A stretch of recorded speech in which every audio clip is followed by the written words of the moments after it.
Good afternoon. My name is Ed Sellich, President of Speak Up Newport. Welcome to Speak Up Newport's very first webinar. We had to cancel our normal April program due to the coronavirus pandemic.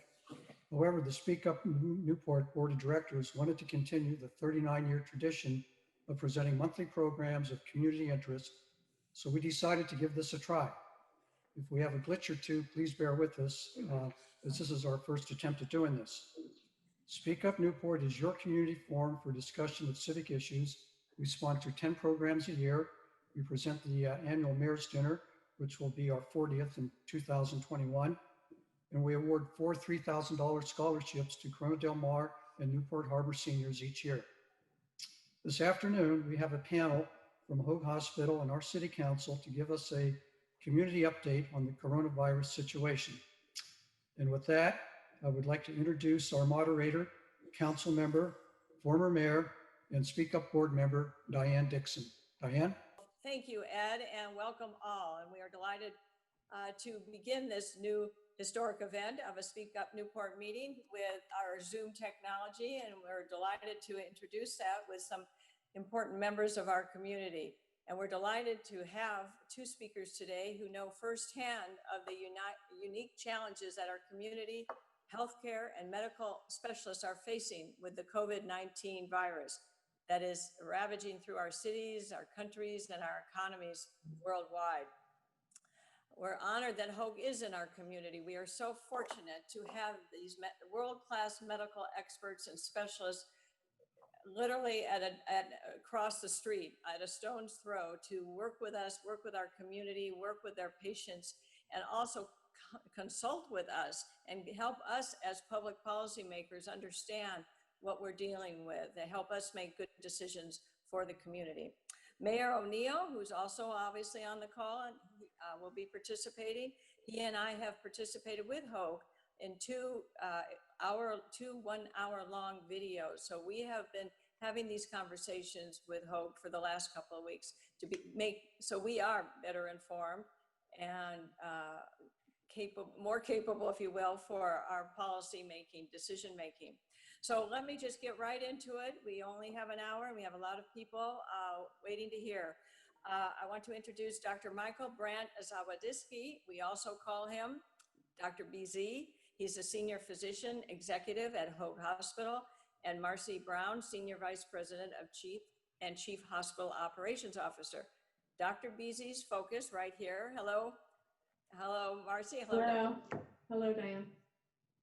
Dr. BZ's focus is to integrate specialized services with population health. He helps Hoag transform healthcare strategy by focusing on specific health conditions using a program-driven, physician-led, multidisciplinary team approach measured by patient-focused outcomes. Dr. BZ also oversees the Hoag Center for Research and Education, and Marcy Brown is responsible for hospital operations at both Hoag Hospital Newport Beach and Hoag Hospital Irvine. And she has responsibility for the chief nursing officer and his teams, as well as senior leaders in pathology, radiology, pastoral care, community medicine, and the Hoag Urgent Care Network. I know our listeners have a lot to our guests have a lot to update our listeners on the nature of the COVID-19 crisis, and I know you will find their comments interesting and informative. So I will turn it over to you, Dr. BZ. Actually, I will let Marcy introduce the topic. Thank you so much, Diane, and thank you so much for the opportunity this afternoon to share with you what Hoag has done and continues to do to care for our community during this COVID-19 pandemic. We are honored to be serving this community and to be partnering with you in the public health and safety for our community and the business and the tourism industry as well. So Dr. BZ and I today are going to be walking through several initiatives here that we have done and been working on over the past 3 to 4 months. We're going to talk about the community impact of this pandemic, Hoag's response to COVID-19, our action and go forward plan, and then wrap it up with how you can continue to stay safe and do your part to fight this pandemic along with us. So I'm going to have Dr. BZ walk us through some critical community statistics here in Orange County. I'll echo Marcy's gratitude for letting us share our experience with the community. You're looking at a case graph in Orange County, and this is a percentages of Orange County versus Los Angeles, the blue line up here. Orange is orange, that's us, Orange County down here. To show you the case map, we have 4.8% of California's cases here in Orange County, comparing the largest counties down on the lower map. Now realize this graph starts March 1st, but in reality, we saw our first patients January 25th, and we were made aware of the risk by our friends up in Washington who saw the first patient in the United States. We saw the first patient in California and the third patient in the United States in Orange County on the doorstep of Hoag Hospital Irvine, flying in from Wuhan, telling us he was sick. So we started to make preparations based on a warning sign from Washington. Marcy will explain everything we did short of building a nuclear fallout shelter. At that time, our infection disease team went from high alert to red alert at that time. And I'd like to believe that part of the reason we're seeing this number is because Hoag led the way in early warning system. Now, our personal experience at Hoag Hospital, forget Orange County now, we're focusing, the orange is now Hoag Hospital, compared to the models that were predictive starting in March 1st. But remember, the virus hit us the end of January. It was spreading for months since December through millions of flights from China to the United States and to Europe, and then back to the East Coast from Europe. So by the time these lagging indicators appear, the virus is being spread. It takes about 14 days for illness to occur from infection. And if someone's going to die, it'll be a 28-day course. So that's a lagging indicator. Our case number, go back one slide, Marcy, please. Our case numbers followed the most conservative model, which is the University of Washington model. And so Hoag's cases have been conservative in terms of total numbers. Our peak was 25 patients, and today we're down to 9 patients. Cases in Newport Beach. So from Hoag, let's go up one level to Newport Beach, 4% of Orange County cases. That's 0.1, 1/10 of 1% per capita. So 1/10 of 1% of the 90,000 residents of Newport Beach, 1/10 of 1% have had a proven infection. And you can see how we compare per capita to the other cities. Notice Los Alamitos, Laguna Beach, and Newport Beach lead the list, probably because of the amount of travel coming to us and from us to various places. So I'm going to take a moment to just walk you through our readiness timeline and what Hoag has done to prepare for this pandemic. So as Dr. BZ mentioned, our Hoag COVID journey began back in January, when on January 25th, we received our first active COVID-19 patient. We were the first health system to treat a COVID patient in the state of California. So as you can all imagine, we received a lot of attention. Attention from the local healthcare agencies, in addition to the CDC. They wanted to come to Hoag, learn from Hoag, and assist us in helping to treat this first case. So we navigated through this case together with the local agencies. What we didn't realize at the time is by having that first case, it really gave us the benefit of learning and having time to prepare for what was going to be ahead of us in the months to come, because we did not receive our second patient until March 3rd. So during the February timeline, we got many plans and infrastructure in place to successfully care for the patients that hit our doorsteps in the coming days. So early on, it was incredibly beneficial to our community and to Hoag to have Dr. Phil Robinson, our infection prevention leader, lead our team. He is a very well-respected and connected physician to both the CDC and our local Orange County Healthcare Agency, and medical director, Dr. Matt Zahn. They talk multiple times a day and have for many, many weeks. And they have been collaborating on best practices, lessons learned, and care pathways for our patients. And I really appreciate our team's mantra, which has always been to follow the science. And it's so important to do that, especially as the media and other members try to place fear in our community. It's really important to stick to the science. So Hoag's approach to COVID-19, we kind of placed it in these buckets, if you will. Number one, like I mentioned, very, very important to have a team of trained infection prevention experts.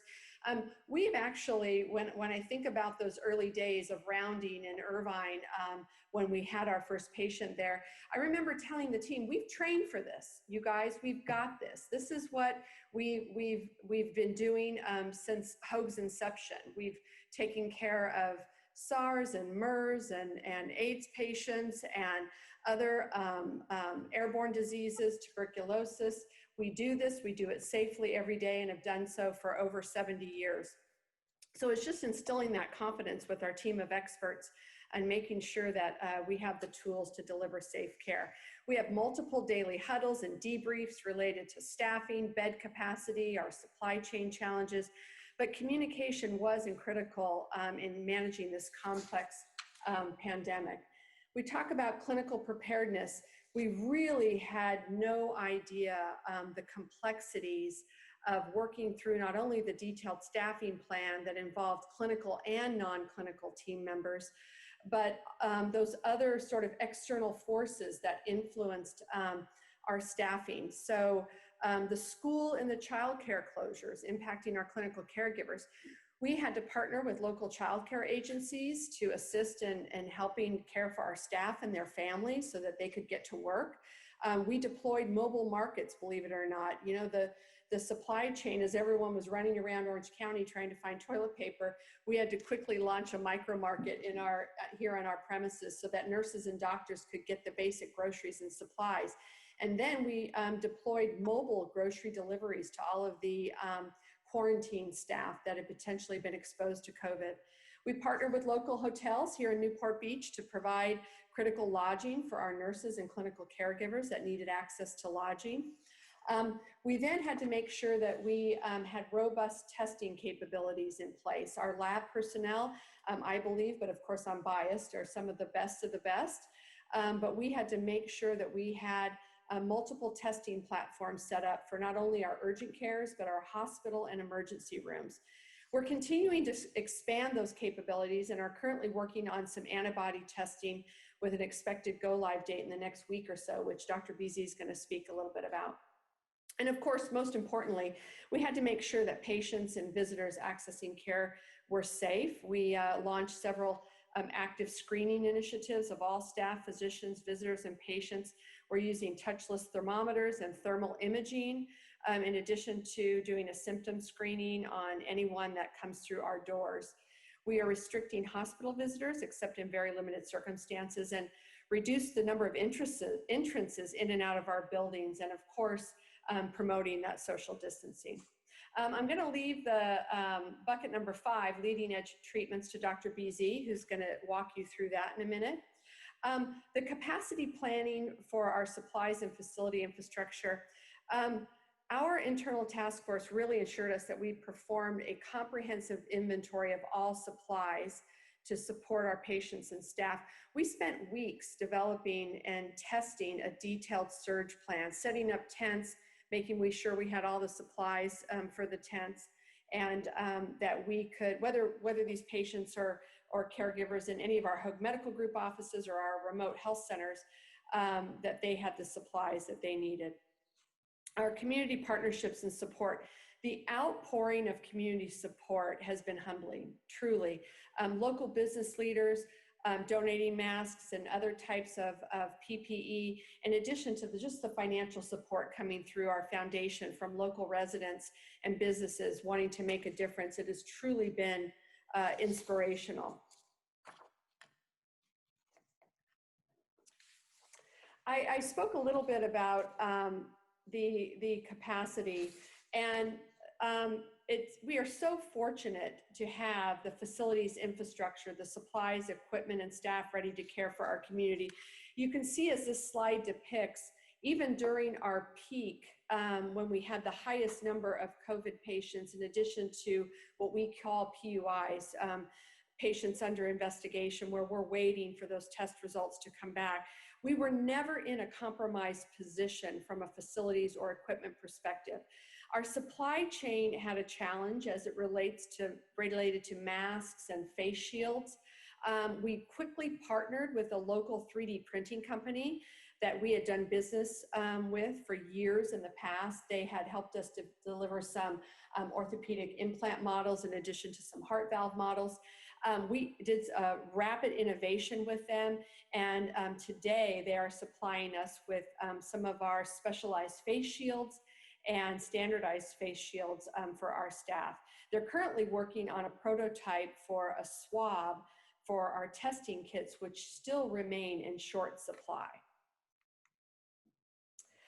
We never imagined how critical our investment in our network of facilities would be, and our physicians and staff, until these past several months. We have leveraged this footprint to increase our bandwidth for community testing in a very convenient and safe manner. We launched a drive-up testing program in 13 of our urgent cares that has proven to be very effective. Patients can call ahead with a physician order, and they can get a drive-up test from their car at any one of our urgent care locations. And the community has really appreciated this, as are the physicians and caregivers caring for these patients. Dr. BZ? Yes, so let me take you through some of the statistics around testing, and these will be compared to some of the national statistics as well. So on this graph here, you're seeing the per day total count of tests at Hoag through yesterday. You can see that initially we were doing quite a bit more testing. As we are kind of plateaued and maybe on the downswing of the curve, we're seeing less testing because fewer ill people are showing up for testing. This is the cumulative graph of the total number of folks tested at Hoag, over 3,000, 60% of which were performed at those excellent urgent care facilities that Marcy helped set up throughout the coastal Orange County area. And at the hospital itself, we have 2-hour testing for testing rapidly those folks that need to be tested because they may need urgent procedures. This is probably the most important number I want to share with you here. Notice that at Hoag, in our facilities, both hospital and urgent care, less than 10% of ill people, again, less than 10% of all sick people test positive for the virus. So the vast majority of folks who are ill are negative for the virus. They have other colds, flus, respiratory syncytial virus, etc. That's somewhat reassuring and shows you the scale of how this COVID virus has impacted illnesses in the county. And on the next slide this is Marcy. So again, and these reflect national statistics as well. You've heard Dr. Fauci and Dr. Briggs say with testing, only 10% of the testing with the PCR test, now we're talking about the test that looks for active disease, only 10% of sick people around the country test positive for the virus. We also realized that it was very, very important for our community partners and first responders to be prepared as well. So once we realized that our supply chain had stabilized and that we had the supplies needed to care for the community accessing services at Hoag, we reached out to our partners out in the community and donated masks and face shields to those agencies. They were so appreciative and honored that we did that. And so we continue to partner with them to make sure that they're safe out in the field. I'm going to talk now a little bit about treatments and particularly clinical trials. I will start off by giving you some numbers that are not on this slide. And that is, we've seen in the hospital and in our emergency rooms, as of yesterday, 117 patients since that January 25th first patient. 117 patients over 4 months. That is not a large number. Of those, only 74 out of this 117 were actually admitted to the hospital. Okay, so here's a hospital system with Irvine and Newport combined of over 500 beds, and over 4 months, 70 patients. We are obviously not at full capacity. We were waiting for a big surge. We've shut down elective procedures, et cetera. We focused entirely on the COVID patients while treating emergency room patients for other conditions, cancer patients who needed urgent surgery, other emergency surgeries. But our elective operations have essentially been shut down during this crisis. Now, the good news is, as a trusted and nationally recognized healthcare leader, Hoag had access to some very early clinical trials to combat this virus. So of the 74 patients that we admitted over the last 4 months, 44, this is one more than shown here as of today, 44 were placed on the remdesivir trial that you've all heard about and was emphasized yesterday by Dr. Fauci as showing effectiveness in shortening hospital stays. So 44 of our community patients were enabled with this trial to overcome this virus. In fact, we had no deaths on the remdesivir trial patients. A remarkable achievement. And I might also add that I am so fortunate to be part of a team of physicians that are superb and well ahead of the curve. Our intensive care physicians, led by Dr. Gilmore, his team has not lost an intubated patient in the last 3 weeks. Now that may sound good or great, but it's actually stellar given the statistics from China that showed intubation was a death sentence in 50 to 80% of the patients treated there. So our team was ahead of the curve, learned the disease at the cutting edge of treatment of intensive care sick people, such that we have lost 0 patients who were intubated, who needed to be intubated, which is a very small percentage of the hospitalized patients, admittedly, but 0 patients have died after intubation. We have had 2 deaths during the entire crisis, very old patients who were very sick with multiple conditions, but we believe the remdesivir trial in over half of our patients helped improve outcomes considerably. More recently, we became a site for the Mayo Clinic multi-center convalescent plasma trial, where we provide antibodies to acutely ill patients from those who have recovered from the disease and have developed antibodies in their system. We've had 4 of such patients. All 4 have improved. Next, we are well on our way to starting the serology trials. These are different than the trials that test for active disease. These serology tests monitor those patients who recovered from the disease, and we are looking to see whether they and how well they have developed antibodies that can prevent reinfection. We truly believe that once you have antibodies after being infected, you are immune. Thus, these trials, serology trials, have been more widespread. For instance, in New York, you may have just read that 25% of New York City's population test positive. That means 2.2 million people in New York were infected. The vast majority didn't even know they had the disease. They were asymptomatic or minimally symptomatic, such that they didn't even seek medical attention. That 2.2 million in New York, testimony to how fast and infectious this virus is, but also testimony to the fact that very few people die despite the high numbers you read in terms of deaths in New York City. If you divide those numbers by 2.2 million, you come up with an individual risk of death once infected of less than 1%. Finally, we want to be preventative in everything we do. That's why we have our Hoag Medical Group and urgent care centers throughout the county. We want to promote wellness, and we want to make sure people get vaccinated, including the children that are missing their vaccines today because moms and dads are afraid to bring their kids in for vaccinations due to the fear of COVID. Vaccines are the things that prevent disease by producing antibodies in our body. Vaccine trials are starting. We, in fact, yesterday enrolled our very first 6 patients in the first vaccine trial in Orange County available in this community. These are preliminary enrollments of people to see if they're eligible. We will start actually truly vaccinating patients in July on a research trial basis. So we're also leveraging technology whenever and wherever possible to keep our community safe and to slow the spread of COVID, but yet we're continuing to provide essential health care. Our Hoag Virtual Care Network has been really busy, and both our Hoag Medical Group physicians and Hoag Urgent Care are providing video and telephone consults and also providing telehealth services.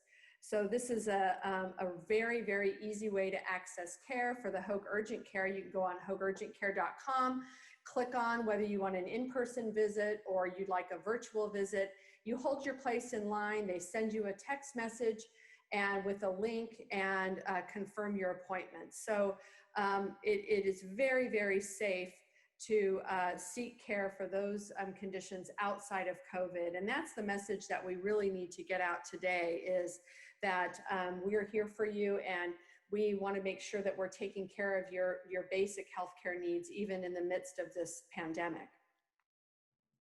So what can you do to continue to help fight the fight? And just like I mentioned, there are several ways that you can access your Hoag Medical Group doctor or Hoag Medical Group services in addition to Hoag Urgent Care services. And we just want to get the message out to the community. So tell your neighbors, tell your friends that we are just beginning this week, as a matter of fact, to start up under the governor's orders, those essential surgeries. So our team of experts has worked with our chief of staff, Dr. Hurwitz, to begin to define what essential surgeries are. And so we are seeing those patients schedule those surgeries.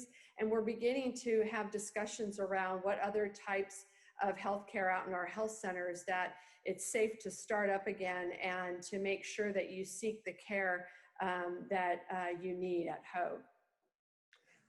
We also want to remind you the basics, and you can read them here. I won't reiterate them. Hand cleaning is critically important. The virus spreads predominantly through close contact, touching and coughing and sneezing. So please, if you're sick, stay at home, no matter what you're sick with. Even those 90% that aren't sick with COVID are infectious for whatever they are carrying. So keep your hands clean, stay at home if you're sick, avoid close contact. The virus spreads most easily in enclosed spaces and mass transit. So don't go out if you don't need to, and absolutely don't go out if you're ill. All of the measures that you've heard about are just summarized on this slide.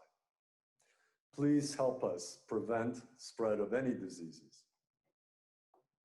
And finally, you can learn more on the website we're providing to you right here. I want to emphasize the partnership with the community that is critical to us, the outpouring of community support, not just with this crisis, but throughout our existence, has been a partnership for public safety and public health that has allowed us to achieve the accolades that you're reading about and seeing here as the highest ranked hospital in Orange County by US News and World Report, and one of the top 4 in the LA metro area, the other 3 being Los Angeles, UCLA, Cedars, USC.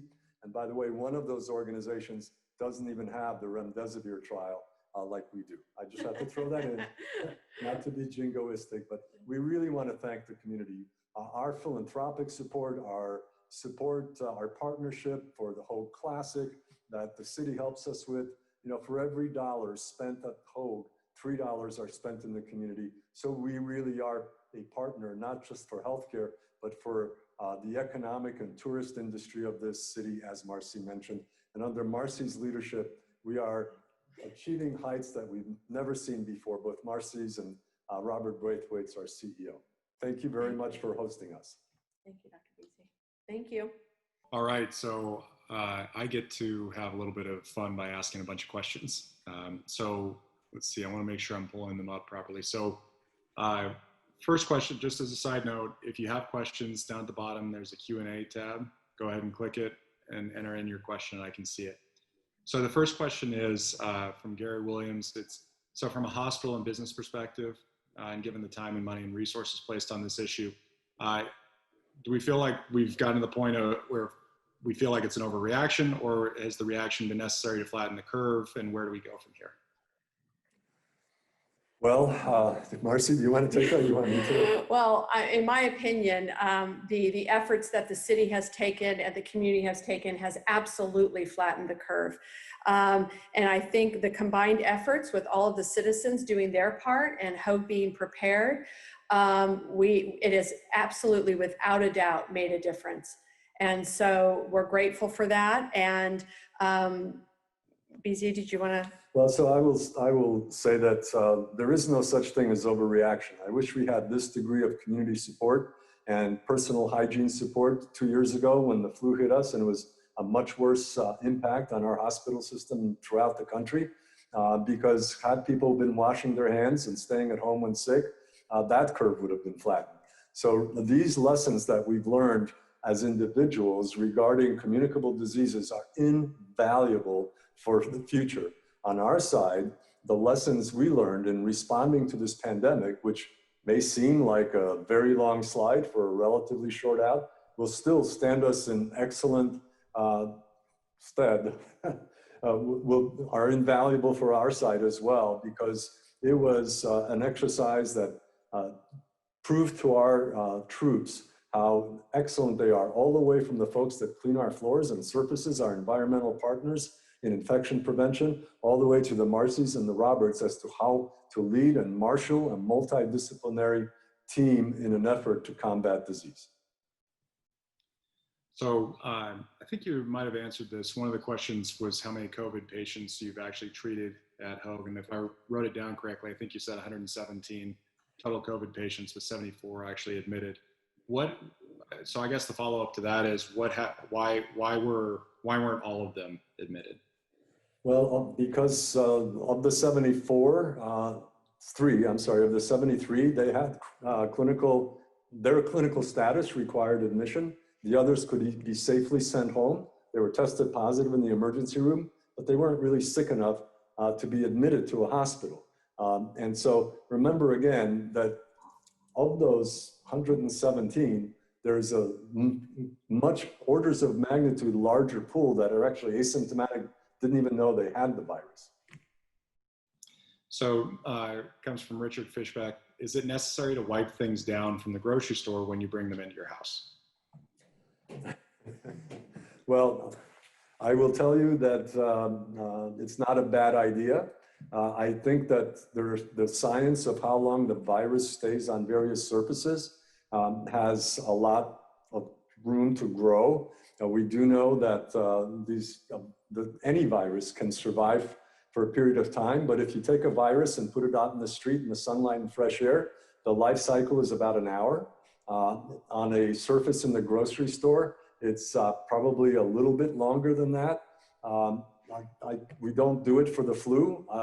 This virus, again, if you want to be super safe and clean, yes, but for the most part, by the time you get that stuff home, assuming someone didn't just cough on it 10 minutes before you walked into the grocery store, should be safe. You know, you brought up fresh air. Obviously, one of the things we've been dealing with just a little bit lately has been outdoors. And so I guess kind of a two-part question. One of the things that some of our residents have been particularly concerned about is exposure in public spaces such as beaches or at parks or even walking around Balboa Island. So mean, I guess the first question is, what are your thoughts on doing outdoor activities? And then I guess the second is, if you read Twitter, you're going to have a huge surge in people at Hoag in about a week. So, are you staffing up for a surge? And then I guess the next question is, what are you seeing in terms of outdoor transmission, and what kind of rates are happening on that front? Well, Mayor, I'll take the part about preparing for the surge. So we've spent weeks and weeks preparing for a surge, and we have the staff, equipment, PPE supplies, facilities, infrastructure. Yes, we're ready for a surge at any time, any day. And we are prepared to care for this community and deliver the care that the community expects from Hoag. So absolutely, without a doubt. I feel better prepared today than I was on January 25th. And every day that goes by, we have some lessons learned, and we continue to add to our stockpile of PPE supplies. So yes, and I can just say I'm a proponent of fresh air, but I do believe that there's still a safe way to get out and get your exercise and get your sunshine, with also having social distancing measures still in place. I won't touch the politics of what I know the city is going through in terms of what you mentioned. I will just let the science lead us. So there's one study that I know well. It was a study from China, 320 municipalities, where they traced the contacts, and the most common venue for transmission of the virus was in households of 3 people or more. That study is in the peer review process. So 70% or more were households. This explains why prisons and nursing homes, think of them as huge households, close quarters, etc., close contact venues. The 29% were in mass transit. That explains partly New York. New York is a combination of close quarters and subway, mass transit, and very few tracings could be traced. Doesn't mean they weren't important to the outdoor spaces. If you think common sense-wise, if you just think about the air and the airflow, diluting particles that may be emitted from someone. The 6 feet of distancing works really well, particularly in fresh air. So that's where the science is and common sense lead us. Think of perfume or cologne. Don't want to be gender neutral here. If you apply it in a closed space in your house, you can still sense it in the next room or whatever. But if you walk out having applied it, unless you get really close to someone, it's hard to tell someone has it on. And Marcy, just to follow up on the question about the surge, your comment is that you're ready for a surge no matter what happens, but there's not a specific incident that you've looked at and said, oh, okay, we have to plan now because of that incident. No. And remember again, the course of the virus. So it takes at least 4 to 5 days from infection to even begin to get symptoms. And again, most people do not get symptoms. So if you look at those statistics, again, from the serology studies in New York, in Italy, in the samples in Los Angeles and Santa Clara counties, the risk of dying from a virus that afflicts so many people asymptomatically on an individual level is less than 1%. The problem is it spreads so widely that even then less than 1% risk translates to relatively large numbers cumulatively in terms of those who are proven to have the infection and to those who die from it. Mayor, I would like to say that we are proactively, I'm sure everyone's heard in the media, the recent concern around skilled nursing facilities and nursing homes. And so we have had that on our radar, and we had the infection prevention team, our chief of quality, reach out to all of our community skilled nursing facilities and the nursing homes to make sure that they had all of the needed equipment, the masks, the face shields, the gowns and gloves, to safely care for those community members in that setting. Because we believe, we are true partners. If we can get out there and help them and make sure that they're following the best practices, and they've got the benefit of having Dr. Phil Robinson on their team go out and say, hey, I would recommend this versus that, or just being resourceful and making sure that we're out in the community helping all of our partners, because we're in this together. And so we want to do everything possible to make sure we don't have that surge in our community. So that I just wanted to make that note. Thank you. No, I appreciate that, because actually that you anticipated the next question. Because when I talk to my colleagues in Huntington Beach, I mean, it's a nightmare to have a senior living facility catch this virus because it spreads so fast. Right. I mean, I'm heartbroken to see that their COVID numbers spiked, obviously, over the last week, because one of their senior living facilities, it went through there really fast. And so, what are senior living facilities doing to try to prevent that? Well, they're following best practice. And I have to say, even with the facility or two in Huntington Beach that did have, if you even want to call it a surge, the majority of those patients were able to be safely cared for in their skilled nursing facility, in their current setting. So out of that outbreak, if you will, we only saw one patient, I believe. So they are well equipped. They have staff that are trained. Like I said, we are their support, their backup, their resource. We're a phone call away, and we consider that, an extension of Hoag, because their patients are our patients collectively. So. And again, I want to emphasize that the reason people read the headline but don't read down to paragraph 2 or 3. The headline is massive spread of infection in these senior living facilities, which is true because once someone does get sick, everybody's tested. And so if you test everybody, you find the virus in people who are not sick. So we will see a small percentage of patients from a facility that has a large number of infected folks who never get sick, or who get sick only to a mild enough degree they can easily be taken care of in that facility. Same thing is true of the prisons. Same thing is true. We've read about aircraft carrier full of sailors, massive spread on the aircraft carrier. There's a French aircraft carrier, to put the French on the spot instead of the Americans. 1,800 sailors positive, 1 hospitalized. Okay, so we have to tone down the fear with the science that we're learning based on massive testing, both in active disease settings and on the back end, the serology, who has recovered, who's got the antibody side. Well, and we're also making sure that we safely discharge patients from our hospital settings, so that they make sure that they have the equipment to convalesce at home, if that's the case, or in BZ, maybe you can speak to this, that the skilled nursing facilities and nursing homes are required that we test, and patients are indeed test negative for the virus before they return to that care setting. So we're making sure that we follow the science, and that we are doing everything we can to protect those patients and protect our care partners. So one of the things, Dr. BZ, that you've written about and talked about quite extensively is what you call the fear virus.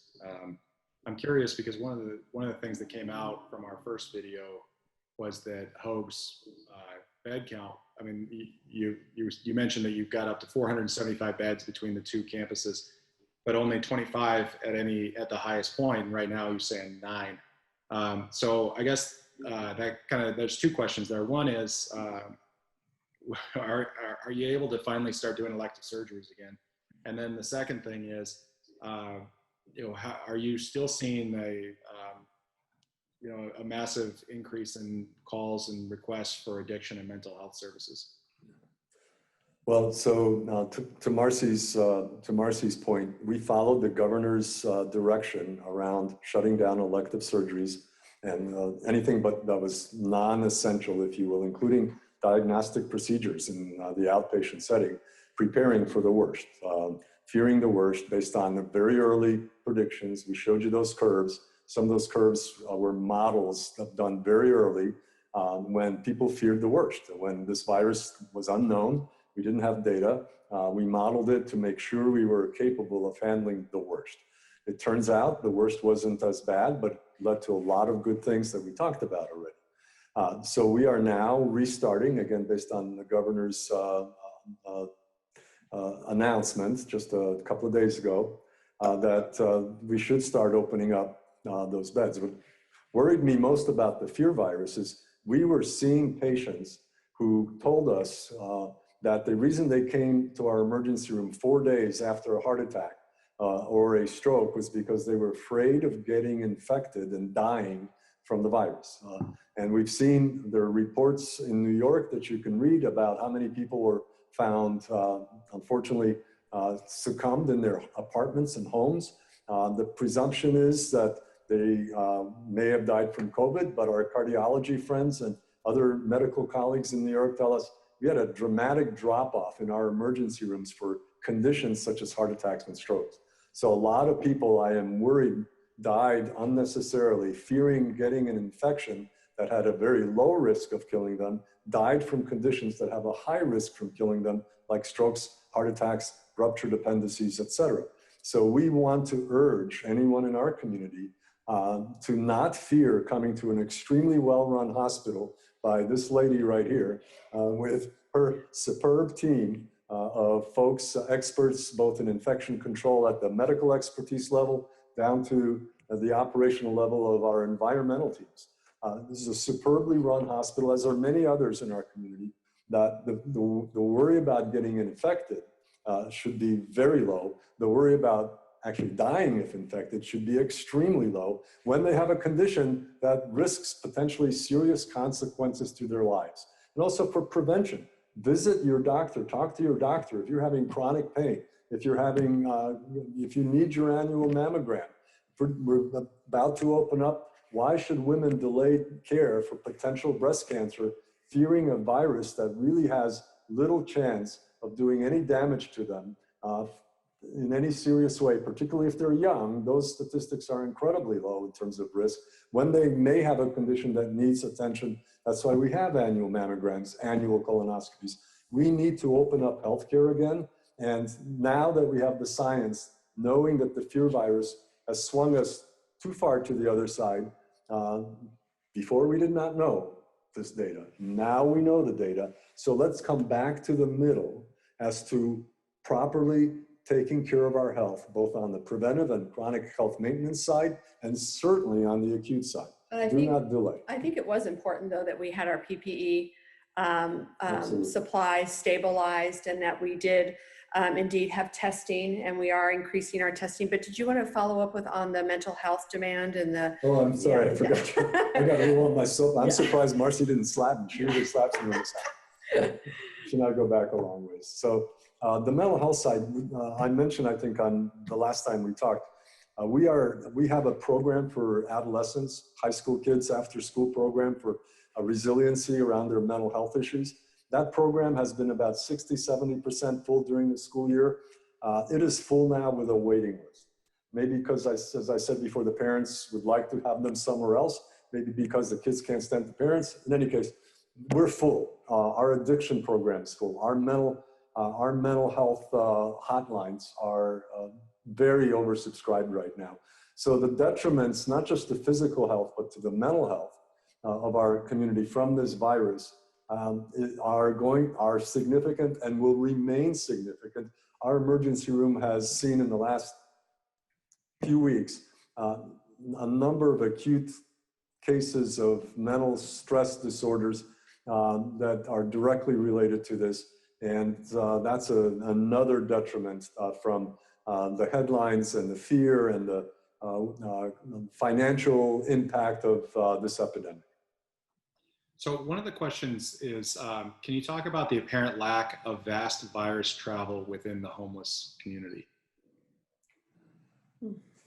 The lack, did you say, of vast virus travel? Yeah. I'm sorry, I missed the question. Lack, yeah. So basically, one of the concerns very early on was that this was going to dramatically affect people who are homeless much faster than than folks who can actually stay inside and be indoors. And also because there's so many folks who sleep near each other and congregate. And so that was a very early concern. And I'm not saying that it hasn't happened in some areas, but it doesn't seem to have happened in the levels that people had, or even close to the levels people had anticipated. And so, you have any sense of why that is? Well, so I don't know that I agree with you, Mayor. With all due respect, I know of one study in Boston in a homeless, well, this is in a homeless shelter, which showed a surprisingly high prevalence of the virus. And again, mostly asymptomatic, right? So that was one of the early serology studies that said, oh my gosh, I think it was 40% is my memory, 37% of people in this homeless shelter actually tested positive for antibodies. Now, the fact that they didn't get sick goes along with the other statistics we mentioned earlier. Most people who get this virus don't get sick. I think as far as the outdoor, this was a Boston shelter. As far as the outdoor community, I'm not aware of any studies that show us prevalence. I'm a little concerned that they may be part of a lack of testing, of their willingness to be tested. And so we don't really have good statistics on that, so I won't speculate. That's a fair point. Do we have numbers on how many people are being tested in Newport Beach, especially relative to other cities? We seem to be only getting statistics on cases and deaths. That's the question. Mm-hmm. So Marcy showed you the statistics on the slide before. I don't know if we need to go back to it, but in Orange County, we've tested, I believe as of today, actually, I'll tell you what, I'll direct the audience to go to the OC. All you have to do is Google OC COVID, and it'll direct you to the Orange County Health site, and it'll give you there's tens of thousands of tests between Orange County Health Agency and our private labs, privately run labs like Quest and those others. I will make one point about testing. And so the gateway to opening being everybody has to get tested is a aspirational goal. But I don't know that it should be the absolute stoppage. Oh, we don't have enough testing. And here's why.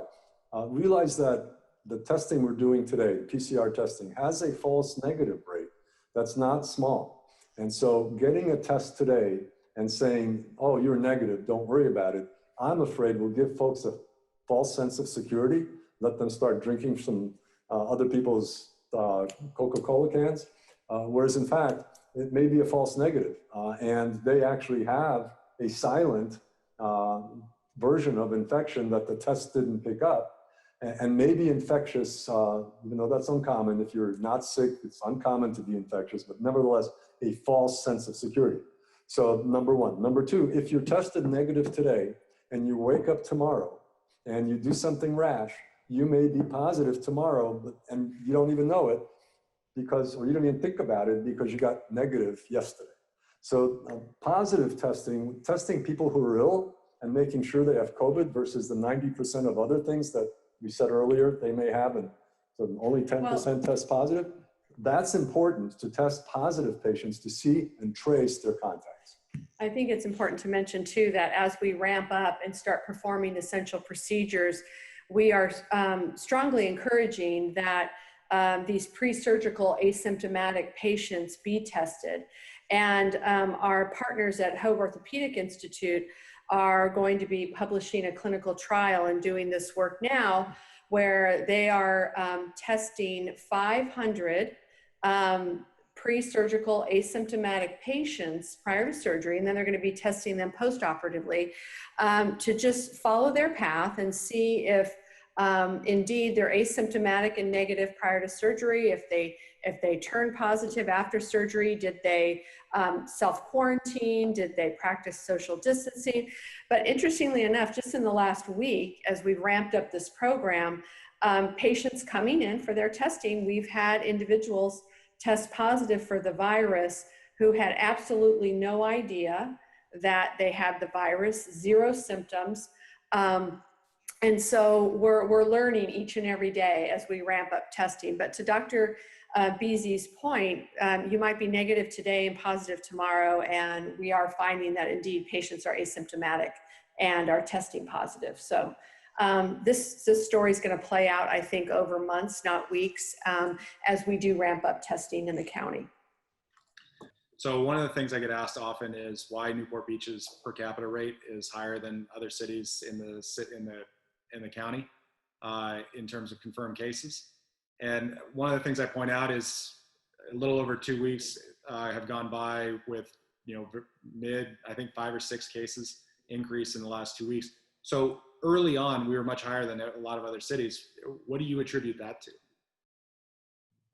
Well, I can comment on some of that, Dr. Beasy, in that it was travel. I mean, many of the cases that were coming into our hospitals were related to travel to New York, business travel to New York, international travel, pleasure travel, heading to the Mardi Gras in New Orleans and then coming home, back home to Newport Beach. So I don't know the specific numbers that were related to travel, Mayor, but I think that was the majority of our challenge. I would echo that. I would also give some credit to Marcy in that she and her team created access for testing. And so we had folks that were tested maybe earlier than other folks. But I remind you again that the positive case numbers reflect purely ill people who were tested and not the true case numbers of all those people who are asymptomatic and untested. This virus has spread since January, probably since December, throughout California, the entire West Coast. For the most part, people haven't been affected by it at all.